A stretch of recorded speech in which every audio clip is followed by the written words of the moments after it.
والله إنك تقوم بس أسبل الجودل تلتورا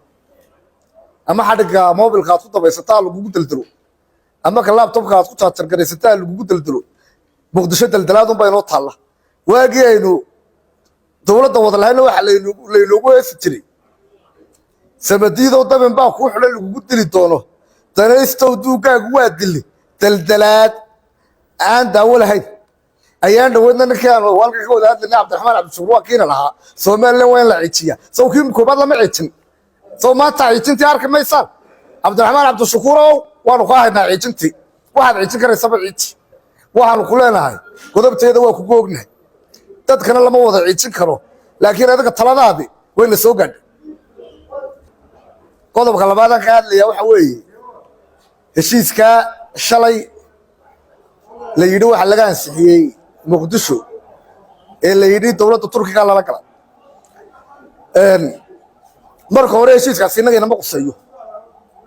dawladda Turkiga qarniyadii 15aad iyo 14aad inagoon xamriiso qoodinba aynu wada xaajoon jirnay Turkigu berberaya seelciye heer buu ila joogi jiray wada xaajood bayna dhaxmari jiray intan dawladaha casriga ah la sameeyayna way isla qanaado daarkiisa safarad baa waxa xamariyo Turkigu wada galeen inaga ma qusayo waxaan soo jeedinayaa shalay madaxweynuhu arinta uu ka hadlay inaanayna qusaynin sax bay ahayd laakiin waxa la madaxweyne kuma filla kol hadii labadoodii kale ee la isu keenay geelkiiska waxaan siciyeen waxaan soo jeedin lahaa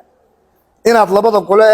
wakiilada iyo guurtada Soomaaliland aad ka dalbato fadhi wada jira labada gole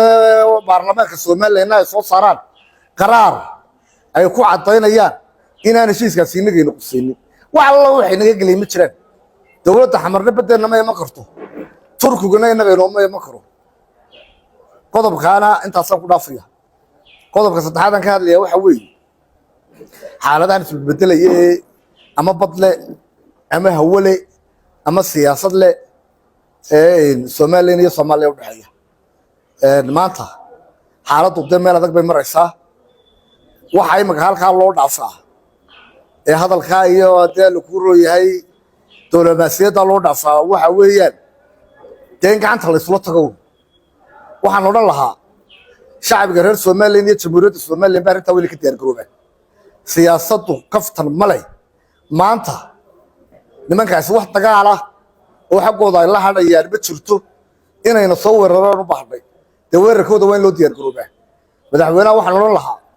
xeerkii ciidanka militariga ee aanu asixnay uu ku soo gudbayay xeerka hirgeli qodobadiisa qodobka kamid ah ee aan ku xasuusinayaana waxa weeye qodob odhanaya waa in la sameeyaa qolihii difaaca qaranka waa in la sameeyaa waa in adduunyada xulufaysi la galaa shacbiga waa in mobilization lagu sameeyaa nimanka way suranahay la diyaar garoobo waxay Soomaalidu ku maamaadaa ma hadin hadal la siinaahdaa diblomaasiyadda inta si soconaysa wax yar ba ka haray waxay u eeg tahay oo anaga saacad noogu muuqata in Muqdisho gacanta la isla tagayo waxaan leenahay fadhiga la qaban in laga diyaar garoobo qodobka labaad wacyigelinta shacbiga aad iyo aad baan u leeyahay aniga habeen iyo maalinta caayadaha xamar iyo propagandadooda ay soo gaadhay